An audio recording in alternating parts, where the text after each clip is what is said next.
بسم اللہ الرحمن الرحیم۔ السلام علیکم ناظرین، آج ایک ذرا ہٹ کے یہ ٹاپک میرا خیال تھا کہ کسی دن میں ڈسکس ضرور کروں گا، کیونکہ اس کے اندر جب اس طرح کا کوئی موضوع ڈسکس کیا جائے تو بہت ساری پلکیں چھپکنا شروع ہو جاتی ہیں کہ ساشی تھیوری اور فلان تھیوری۔ بہرحال مجھے تو ایک اوپینین میں بنائی ہوئی ہے، مجھے کوئی چاہے وہ ساشی ہو یا کچھ ہو، میں نے تو اس کو ایز اے عقیدہ ایز اے مذہب اپنایا ہوا ہے کہ پاکستان کے اندر جو امریکہ کے کیا مفادات ہیں، وہ پاکستان میں کیا چاہتا ہے، ہندوستان کیا چاہتا ہے، اس میں مجھے کوئی کسی سے پوچھنے کی ضرورت نہیں ہے کہ یہ دونوں ملک پاکستان کو تہس نہس کرنے میں فرق یہ ہے کہ ہندوستان جو ہے وہ پاکستان کے کئی حصے بکھرے کر کے بھی مطمئن ہو جائے گا، امریکہ کو یہ بھی وعدہ کھاتا ہے، اور اگر نہ ہو تو یہ منتشر مزاج قوم بن جائے، انتشار پھیل جائے، ایک قوم کے اندر باہمی تقسیم ہو جائے، لڑائی مار کٹائی ہوں، شیعہ سنی سے لڑ رہے ہوں، پنجابی پٹھانوں سے لڑ رہے ہوں، اردو اسپیکنگ سنیوں سے لڑ رہے ہوں، یہ جس طرح کا بھی ہے، بلوچی قومیت والے بلوچستان کے لیے لڑ رہے ہوں، امریکہ کو سارا وعدہ کھاتا ہے۔ ان کی ساروں کے پیچھے سپورٹ جو ہے ہمیشہ آپ دیکھ لیں گے کسی نہ کسی طریقے سے ان کے ڈانڈے ملتے ہیں اور وہ ان کے اندر ان کو سپورٹ ملتی رہتی ہے۔ میں تو یہ کہتا ہوں کہ ادھر سے سنیوں کو بھی سپورٹ کر رہے ہوتے ہیں اور شیعوں کو بھی سپورٹ کر رہے ہوتے ہیں، دونوں بیوقوفوں کو نہیں پتہ ہوتا کہ امریکہ کہاں سے آتا ہے۔ ساک ڈار صاحب نے 2 دن پہلے میرے خیال جمعے کی رات کو شاہ زیب خانزادہ صاحب کے ساتھ بڑا ایکسٹینسو انٹرویو دیا، بہت لمبا چوڑا، کمال کا انٹرویو تھا، حقیقت ہے۔ میں بڑا اس کو جو ہے، حالانکہ مجھے یہ جس طریقے سے انہوں نے حکومت لی پی ڈی ایم نے، میں اس سے بہت مجھے تکلیف ہوئی ہے، انہوں نے اپنی سیاست ختم کر دی۔ اسحاق ڈار صاحب نے جس غلط فہمی پہ کہ جن کو یہ بھی نہیں پتہ تھا کہ یہ معیشت نہیں سنبھلے گی اور کیا ملک کے خلاف سازش ہو رہی ہے، لیکن بہرحال بعد از خرابی بسیار تھا یا نہیں تھا، لیکن انہوں نے بتایا کہ جی اصل جو آئی ایم ایف ہے یا ایف اے ٹی ایف ہے یہ ایک جیو پولیٹکس ہے۔ اب وہ چونکہ وزیر تھے اس سے آگے نہیں بڑھ سکے، لیکن وہ جو کہنا چاہتے وہ کہہ بھی گئے کہ یہ ایک وہ سازش ہے، ہمارے ساتھ گیم ہو رہی ہے کہ آئی ایم ایف جو ہے وہ خود ان کے جو اپنے آفیسرز آئی ایم ایف کے وہ حیران ہیں کہ آئی ایم ایف آپ کے ساتھ کر کیا رہا ہے۔ آپ کا یہ بھائی حفیظ اللہ یہ کیا کہہ رہا تھا آپ سے، کتنے عرصے سے کہہ رہا تھا؟ یہاں سے 4 سال پہلے عمران خان کے وقت میں جب ایف اے ٹی ایف شروع ہوا تو میں نے کیا کہا تھا؟ میں نے کہا یہ ایف اے ٹی ایف وغیرہ یہ بہانے ہیں۔ آئی ایم ایف جب عمران خان کے وقت میں آیا تھا تو میں تب بھی کہا تھا، میں نے کہا بہانے ہیں، اصل آپ کو جو ہے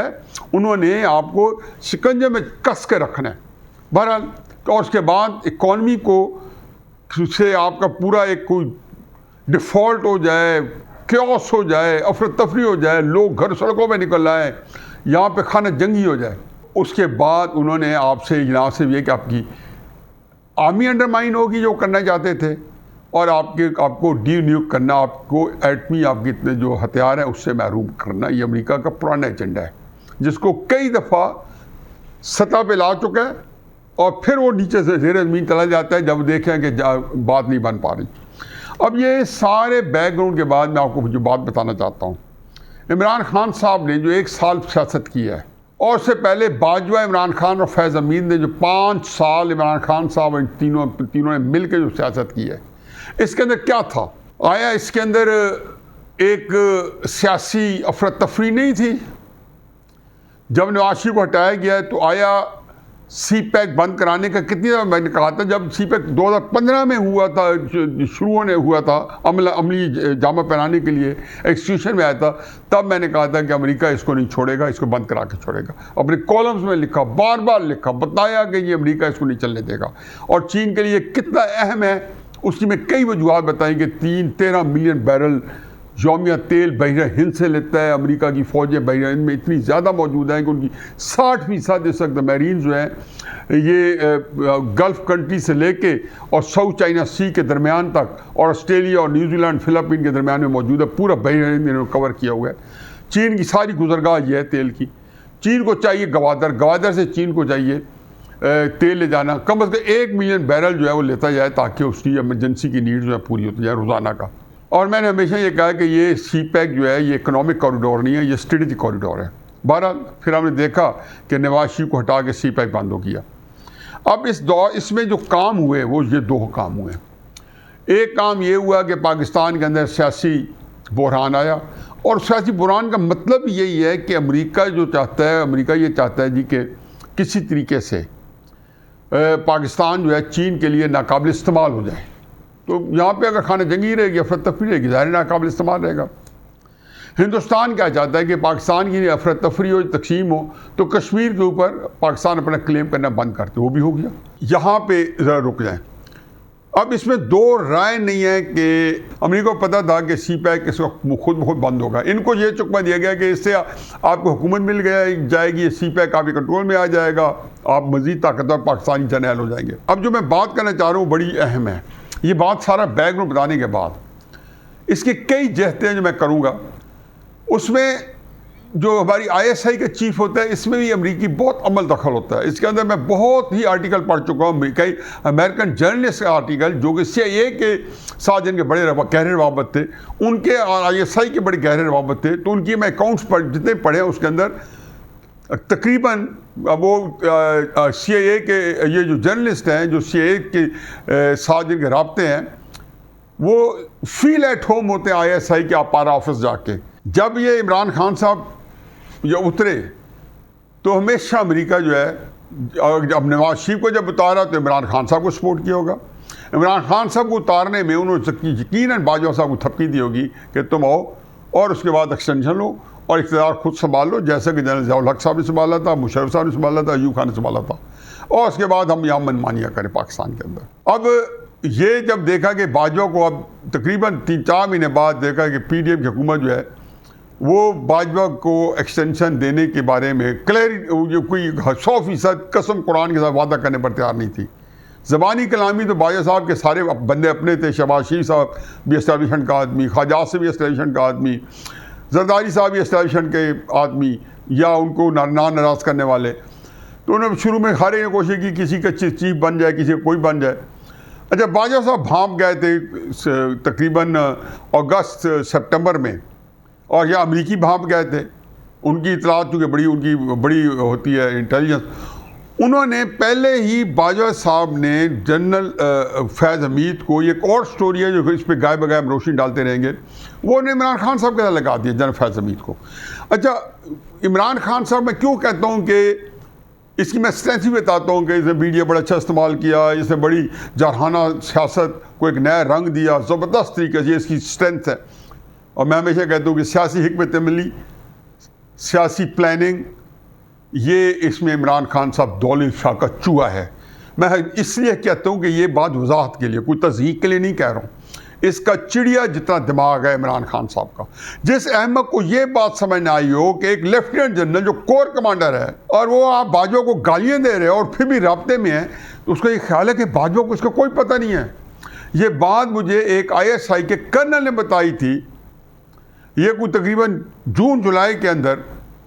جب عمران صاحب کو ہٹے کوئی 2-3-4 مہینے ہو چکے تھے، انہوں نے کہا جی کہ فیض حمید کے عمران خان صاحب سے رابطے ہیں۔ تو میں نے کہا پھر یہ کیسے ہے، آپ نے رپورٹ نہیں کیا؟ انہوں نے کہا جی رپورٹ کیا، لیکن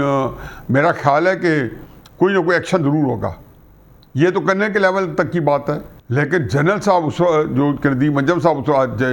ڈی جی آئے تھے یا D G I S I تھے، ندیم انجم صاحب کے لیول تک شاید اس کی اور انٹرپریٹیشن کی گئی ہو، اور ان کو یہ پتہ ہو۔ وہاں پہ عمران خان صاحب سے جو پہلا کام لیا جانا تھا وہ یہ تھا کہ انہوں نے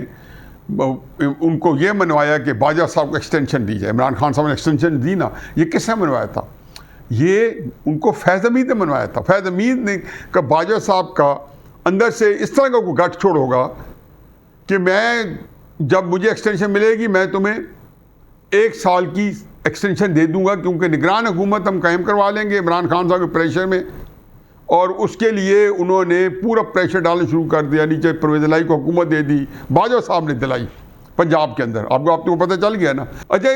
ہمارے ایسوسیشن کا کام ہوتا ہے کہ جب کام کرتے اندر دور کرتے ہیں، اسے سمجھتے ہیں کہ اس کام میں بعد میں ہم سنبھال لیں گے۔ ان کو اس بات کا قطعاً احساس نہیں تھا کہ اس پروسیس میں عمران خان جینوئنلی ایک مقبولیت بھی حاصل کرتا جا رہا ہے، کہ اس کو میسیولی میڈیا مل رہا تھا، لوگوں کے پاس جا رہا تھا، اربوں روپے اس کے پاس پہنچ رہے تھے، یہ سارے یہ سیلیشن کی ناک کے نیچے اس کو یہ پیسے مل رہے تھے، اور اس نے تقریباً میں کہا 3-4 ارب روپے کا تو کیمپین چلائی ہوگی، 2 کی تو چلائی ہوگی، 1 ارب کی تو چلائی ہوگی، کوئی اتنی بڑی جس میں 100 جلسے کیے گئے ہوں، جس میں اتنے لانگ مارچز کیے گئے ہوں، تو اس کے اندر تو بہت کچھ کیا گیا ہوگا۔ تو انہوں نے پہلے گھلے میں یہ تھا کہ اس پریشر میں ان کا خیال تھا کہ حکومت جو ہے وہ اس سے ریزائن لے لیں گے، اور نگران حکومت قائم کر کے ان کو کہیں گے عمران خان کو ہم نے تباہ کر دیا، جو کہ کر بھی دینا تھا۔ یہ بالکل اس میں دو رائے نہیں ہے کہ باجوہ ہوتا ہے یا فیض حمید ہوتا، کوئی بھی بنتا ہے عمران خان صاحب کے ساتھ جنرل عامر منیر سب نے ایک ہی سلوک کرنا تھا، اس میں دو رائے نہیں، یہ ادارے کا فیصلہ تھا، میں پہلے بھی کئی دفعہ کہہ چکا ہوں۔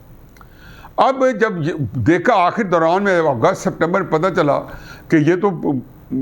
حکومت جو ہے وہ تو ریزائن نہیں کر رہی اور کہہ کے مکر گئی ہے، اب نہیں چھوڑ رہی، تو انہوں نے ان کو ڈرانا شروع کر دیا، معاشرہ لگانے کا یہ وہ، پھر آخر میں کہنا شروع کر دیا کہ باجوہ کو آپ ایکسٹینشن دیں، ساروں کو منوا لیا، سعودی عرب کا پریشر، محمد بن سلمان کا پریشر، امریکہ کا پریشر، یہ میں کبھی پوری اس میں ویلاگ کروں گا کیسے انہوں نے پریشر ڈالا۔ اب ایک بندہ تھا جو اس میں ڈٹ گیا، اس کا نام تھا محمد نواز شریف۔ یہ عمران خان صاحب نے اعتراف کیا نہیں ہے 2-3 ہفتے پہلے کہ نواز شریف ڈٹ گیا تھا، 3-4 ہفتے پہلے شاید انہوں نے یہ بات کی ہے۔ باجوہ کی اسٹیشن پہ نہیں ڈٹا تھا، وہ ڈٹا تھا میں نے عامر منیر کو ہم نے آئی چیف بنانا ہے، یہ اچھا بڑے ڈیلیگیشن۔ آخر میں انہوں نے کہا جی اچھا عاصم منیر صاحب کو نہ بنائیں، آپ ایسا کریں کہ کوئی تیسرا، کئی نام انہوں نے کوائن کیے کہ آپ شاعر شمشاد کو بنا دیں۔ میرا خیال ہے شاہد خاقان عباسی صاحب کا میں نے سنا ہے کہ وہ شاعر شمشاد صاحب کے حامی ہو گئے، زرداری صاحب کسی جنرل عامر صاحب کے حامی ہو گئے، بڑے پریشر آئے۔ نواز شریف صاحب نے کہا جی بسم اللہ معاشرہ لگا دیں بس۔ اب اسی طرح عاصم منیر صاحب کے خلاف عمران خان صاحب کو، اب یہ اصل میراج کا نقطہ ہے۔ عمران خان صاحب نے سپٹمبر کے شروع میں کہا کہ میں راولپنڈی کی طرف لانگ مارچ کروں گا۔ اچھا تب ذہن میں یہ نہیں آیا کہ وہ اپارٹمنٹ رکوانے کے لیے، لیکن یہ ذہن میں ضرور آیا کہ راولپنڈی کی لانگ مارچ کا مطلب ہے کہ وہ GHQ کی طرف جا رہے ہیں۔ ظاہر ہے راولپنڈی ایک سمبولک ہے، اسلام آباد ایک سیٹ آف فیڈرل گورنمنٹ ہے، راولپنڈی از اے سیٹ آف اسٹیبلشڈ ہے، تو انہوں نے کہا جی میں راولپنڈی کی طرف مارچ کروں گا۔ اب یہ تو بات طے ہو گئی کہ جی اس کا کیا عزم ہے، لیکن ایسے جب انہوں نے تقریریں شروع کی لانگ مارچ کی کیمپین کے لیے، تو اس نے کہا جی نواز شریف ایک ایسا آرمی چیف بنانا چاہتا ہے جو اس کو اہل قرار دے دے گا اور مجھے نااہل قرار دے دے گا۔ یہ وہ پوائنٹ تھا جو کہ جنرل فیض حمید نے بیچا اور جنرل باجوہ نے بیچا عمران خان صاحب کو، لیکن یہاں تک نہیں ہوا ہوگا۔ انفیکٹ اب عاصم منیر کا جب نام سامنے آیا ہوگا تو امریکن سے کان کھڑے ہو گئے کہ یہ واحد آدمی ہے جس کے امریکہ کے رابطے نہیں ہوئے ہوں گے، اور امریکہ کے چونکہ رابطے نہیں تھے آرمی چیف کے ساتھ تو ان کو اعتماد نہیں تھا کہ یہ بننے کے بعد پتہ نہیں ہمارے سے تعاون کرتا ہی نہیں کرتا۔ اس نے امریکہ کو، امریکن جو انٹرسٹ تھے اس کے اندر یہ چیز آ گئی کہ یہ جو ہے یہ امریکن مفادات کے خلاف جا سکتا ہے، یا امریکہ کے مفادات کے مطابق نہ گیا تو پھر کیا کیا جائے گا۔ انہوں نے باجوہ چونکہ امریکہ کا پلانٹڈ آدمی تھا، ان کے جس کو ہز ماسٹر یا ہر ماسٹرز وائس تھا، اب اس نے اور عمران خان صاحب کو بھی انہوں نے اسی طریقے سے، کیونکہ عمران خان صاحب کا تو ماشاء اللہ نا باجوہ کو گالیاں دے رہے تھے، باجوہ ہی ان کو استعمال کر رہے تھے، اسی طریقے سے امریکہ کو وہ گالیاں دے رہے تھے، امریکہ نہیں ان کو استعمال کر رہے تھے، کیونکہ یہ امریکہ کا ایک پرانا وتیرہ ہوتا ہے کہ گالیاں دینے والے لیڈروں کو ماضی میں دیکھ چکے ہیں کہ اصل میں امریکہ کے ایجنٹس ہوتے ہیں، یا امریکہ کے اشاروں کے ساتھ یا امریکہ کے ساتھ کوئی نہ کوئی تعلق استوار کر چکے ہوتے ہیں۔ چنانچہ عاصم منیر کو میں، حقیقت یہ ہے کہ میرے پاس کوئی بڑے وسائل نہیں ہیں، میرے پاس کوئی ایجنسیز نہیں ہیں، میرے پاس کوئی اتنی بڑی تعلیم نہیں، لیکن میرے پاس اپنی ضرورت کے مطابق میں جتنا کچھ اس بارے میں جو کچھ میں پڑھتا رہتا ہوں، جو کچھ دیکھتا رہتا ہوں، جو واقعات ہوتے رہتے ہیں، کہ عاصم منیر صاحب کی اپائنٹمنٹ رکوانے کے لیے باجوہ کے بھی اپنے مفادات تھے، عمران خان صاحب کو بھی بتا دیا گیا کہ یہ بندہ آ کے یہ وہی بندہ ہے جس نے آپ کو آپ کی بیوی کے کرپشن کے کیسز دکھائے تھے، یا فرح گوگی کے کرپشن کے کیسز دکھائے تھے، یا بزدار کے کرپشن کے کیسز دکھائے تھے۔ بائی دا وے بزدار بھی اپروور بن رہا ہے اور 1-2 اور بھی اپروور بنیں گے، آپ کو حیران رہ جائیں گے کہ عمران خان صاحب کے پاس کے کتنے کے قریبی جو ہے ان کے لوگ جو ہے ان کے اپروور بن رہے ہیں، ان کے خلاف وعدہ معاف گواہ بن رہے ہیں عمران خان صاحب کے۔ اب اس میں کوئی ایسی بات نہیں ہے، عمران خان صاحب کو سمجھ نہ آئی کہ جناب فیض حمید اس کو مل رہے ہیں، کور کمانڈر ہیں، ان کو ایک سے ایک اہم کور دی جا رہی ہے، پشاور سے ان کو بھاولپور دے دی گئی اور تاثر دیا کہ میں سزا دے رہا ہوں۔ بالکل نہیں، وہ تو آج پتہ چلا ہے کہ فیض، ساحر اور جنرل باجوہ یہ اس طرح تھے، ان کے درمیان میں ہوا نہیں گزرتی تھی، ان تینوں کے درمیان میں اس طرح تھے۔ تو اس میں گیم امریکی گیم تھی، اور یہ سارے اس کے اندر ان سارے کے مفادات ٹکرا گئے، ان سارے کے مفادات ایک جگہ آ کے مل گئے، سب کا مفاد اسی میں تھا کہ عاصم منیر نہ بنے۔ انہوں نے کھلواڑ کیا، عمران خان صاحب نے لانگ مارچ کیا، پھر آخری دنوں میں تو اتنے ڈیسپریٹ ہو گئے اور پھر ان کو گولی لگی۔ اب آپ دیکھیں گے، میں آپ کو حقیقت بتا رہا ہوں، مجھے یہ بات کہنی نہیں چاہیے، چلو میں نہیں کہتا ہوں، لیکن ارشد شریف کو گولی مارنے والے، ارشد شریف کو قتل کرنے والے، عمران خان صاحب کو گولیاں مارنے والا ایک ہی کردار ہے، اور وہ ISI کا کردار ہے۔ وہ نہیں ہے جو عمران خان کہہ رہے ہیں، یہ میں پھر کسی بتا دوں گا۔ ویسے آپ لوگوں کو پتہ چل جانا چاہیے، میں نام اس لیے نہیں لینا چاہتا ہوں کہ اس سے کمپلیکیشن آ جاتی ہے قانونی۔ میں عمران خان تو ہوں نہیں کہ ویسے دے دوں، لیکن اس میں آپ کو دو بالکل میں بتا رہا ہوں کہ ایک ISI کا، سابقہ ISI کا بہت بڑا رینکس رکھنے والا بندہ جو ہے وہی نظر آئے گا۔ اب انہوں نے مروا کے عمران خان صاحب کو کہا یہ تو تمہیں جنرل عاصم منیر نے منوایا، ندیم انجم کے ذریعے مروایا، جنرل فیصل نصیر کی جگہ مروایا۔ ان بیچاروں کو اس نے اتنا بدنام کیا عمران خان صاحب نے، جنرل فیصل نصیر کو، کہ وہ کسی کا نام قتل میں لے لینا، اور بغیر کہ یہ اس کی جہالت سمجھے، حماقت سمجھے، اس کی حرص اقتدار سمجھے، ڈیسپریشن سمجھے کہ اتنا پاگل ہو چکا تھا عمران خان اقتدار کے چھننے سے کہ وہ سمجھ نہیں آتی میں کیا کروں۔ انہیں بتایا کہ تم چونکہ جلوس نکال رہے ہو تو یہ سارا اسی کا گروپ بیٹھا ہے، جنرل ندیم بھی، جنرل فیصل نصیر بھی، یہ اس کا کام کر چکے ہیں۔ بات عمران خان صاحب نے کہا اچھا میں نے 4 کے نام لکھ دیے، ایک باجوہ لکھ دیا ہوگا، انہیں فرق نہیں پڑتا، ایک عاصم لکھ دیا ہوگا، مجھے نہیں پتا کس کے لکھے ہیں۔ فیصل کو تو نام دیا کہ میں نے فیصل کو تمہیں پرچے میں نام دینا چاہتا ہوں، رانا ثناء اللہ، شہباز شریف اور فیصل، اصل میں فیصل کے نام دینا چاہتا تھا۔ کس کے کہنے پہ؟ فیض حمید کے کہنے پہ۔ کس کے کہنے پہ؟ یہی لوگ تھے جو اس کو بتا رہے تھے۔ کس کے خلاف اکسا رہے تھے؟ جنرل عاصم منیر کے ساتھ۔ چنانچہ وہ اور مشتعل ہو گیا، انہوں نے کہا اب تو یہ اپارٹمنٹ رکوانی، یہ تو مجھے قتل کروانا چاہتا ہے۔ اس کو پہلے کہا دیا کہ یہ کہتے ہیں مجھے پتا تھا، وہ یہ پہلے فیض حمید وغیرہ نے بتایا، پھر اس کے بعد گولیاں مارنے والے بھی انہی کے سے ملتے جلتے ہوں گے، بتا دیں تمہیں قتل کر رہے ہیں۔ قتل ظاہر نہیں کر رہے تھے، قتل کو بتاتے نہیں تھا، گولیاں مروا کے نا جا کے، کیونکہ اس وقت قتل ہو جاتا تو باجوہ کے ذمہ پڑ جاتا۔ تو اتنے سیانے ہیں کہ انہوں نے یہ نہیں کیا، انہوں نے گولیاں ایسی جگہ مروا کے تاکہ عمران خان صاحب کو پھر عاصم منیر صاحب کے خلاف پوری طرح اکسایا جا سکے۔ اور یہ وہ پوری کی پوری وہ تھا ایک ٹاؤٹ امریکہ کا باجوہ، اور اپنے مفادات کے لیے عاصم منیر کو انہوں نے امریکہ کو بھی یہی بتایا ہوا ہوگا کہ یہ آپ کا دشمن ہے، عمران کو بتایا یہ آپ کا دشمن ہے، عمران کو امریکیوں نے بھی کہا ہوگا کہ آپ کا دشمن ہے، جو اس کے طریقے والے، جو امریکہ خود تو نہیں کہتا نا، سارے امریکی ٹاؤٹ جو ہے، ایجنٹس جو ہیں، جیسے کیبنٹ میں تھے بہت سارے لوگ تھے، میں نام نہیں لینے چاہتا ہوں، لیکن جو کہ آدھے اسٹیبلشمنٹ کے تھے، 2-4 جو تھے وہ CIA کے ایجنٹس تھے عمران خان کی کیبنٹ میں، جنہوں نے CPAC بند کرایا، وہ کس کے لوگ تھے؟ CIA کے لوگ تھے۔ انکشاف یہ ہوا ہے کہ عاصم منیر صاحب نے بڑی خاموشی سے، جو 4-5 مہینے ان کی تکلیف کے تھے، 29 نومبر سے لے کے 9 مئی تک، جس میں پاکستان کی فوج میں جنرل باجوہ ان کے لیے بارودی سرنگیں بچھا گیا تھا، اس دوران انہوں نے بہت اچھے طریقے سے ایک ہلکا سا شفٹ کیا بغیر اناؤنس کیے۔ سعودی عربیہ بھی ہوا ہے، اس کے بعد وہ چائنا بھی ہوا ہے، پھر چائنا کا جو میرے خیال 3-4-5 یا 2-3-4-5 4 دن کا چین کا دورہ تھا مئی کا، 4 دن کے دورے میں بہت کچھ ایک لیول پہ طے کر کے آ گیا کہ پاکستان کا اگلا نظام کیسا ہوگا، اور وہاں پہ یقیناً یہ طے ہوگا کہ چائنا نے کہا ہوگا کہ آپ بالکل نہ IMF کی پرواہ کریں نہ کسی اور کی کریں۔ میں نے کئی دفعہ کہہ چکا ہوں کہ 30-40-50 بلین ہم نے سنائی ہے کہ چیف صاحب نے لوگوں کا ہے کہ 30 ارب ڈالر بھی مل جائیں گے اور 50 ارب ڈالر بھی مل جائیں گے، میرا خیال ہے یہ تقریباً وہیں سے آیا ہوگا، لیکن یہ گارنٹی چاہیے ہوگی کہ آپ 6 سال کے لیے اسٹیبل گورنمنٹ لائیں۔ اب یہ بات پاکستانی قوم کو کیسے سمجھائی جائے کہ کتنی بڑی سازش تھی جو جنرل باجوہ نے، عمران خان صاحب نے، فیض حمید نے پاکستان کے خلاف کی، کتنی بڑی سازش تھی کہ انہوں نے یہ جنرل عاصم منیر خان کے خلاف کی۔ اور جنرل عاصم منیر صاحب کے خلاف سازش کا مطلب یہ تھا کہ پاکستان کے اندر ایک ایسا پاکستانی فوج کو جو ہے انڈرمائن کیا جائے، ختم کیا جائے۔ جنرل عاصم منیر بن گئے کیونکہ ان کو اللہ تعالیٰ کی مدد سے بنایا گیا، کوئی ان کا چانس نہیں تھا، کئی اس میں رکاوٹیں تھیں، کباتیں تھیں، 27 نومبر کو ریٹائر ہو رہے تھے، بن گئے۔ اور 9 مئی کے واقعے نے ان کو بیٹھے بٹھائے پاکستان کی تاریخ کا طاقتور ترین سپہ سالار بنا دیا۔ اور یوں میرا خیال میں سازش تو ناکام نہیں ہوئی کہ ابھی تک پاکستان کے خلاف لگے ہوئے ہیں، اور اب عمران خان صاحب جو ہے وہ استعمال ہو رہے ہیں کہ پاکستان کے اندر وہ اس نیچ پہ لے جائیں کہ ملک لوگوں کے لیے ناقابل استعمال ہو جائے۔ کیا بنتا ہے بہت بڑی ہمیں حکمت چاہیے، عقل و دانش چاہیے، اور